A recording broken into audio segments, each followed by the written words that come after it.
Good morning. This is John Oldham from Harvey Cedars, and boy, it's April already, and Easter is just around the corner. They say April showers bring May flowers, right? And it's a blustery day here at Harvey Cedars today. But a couple things that we've got coming up. We've got a pastors conference coming up in May, and then we have a youth leaders summit that comes up in May as well. Things that you really want to attend, really great events. But we're thinking about Easter. It's just around the corner, and lots of times we don't spend a lot of time thinking about Easter. We don't spend a lot of time thinking about those holidays that really make a difference. And there's only really two holidays that make a difference. And all of eternity turns on these two holidays, Christmas and Easter. And you can't see one without the other. And you've heard me say that before.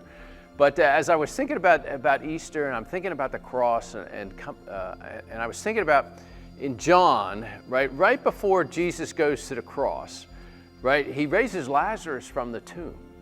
Right, and in John, there's like 7 signs, and one of the signs is raising Lazarus from the tomb. And right after he raises Lazarus from the tomb, he says this. He says, "I am the resurrection and the life. I am the one that gives life.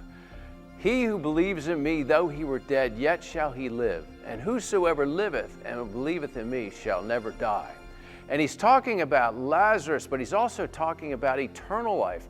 And Lazarus is a sign of what actually happens to us. Not only did he raise Lazarus from the dead physically, right?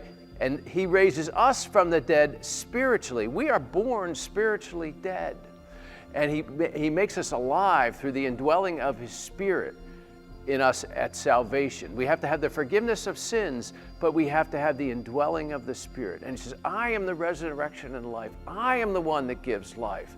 And then he raises Lazarus from the dead. And then actually from there, right, it said the triumphal entry where everybody's like putting the palm leaves in front of him as he rides into Jerusalem on the donkey, and they're ready to make him king. And in 1 week,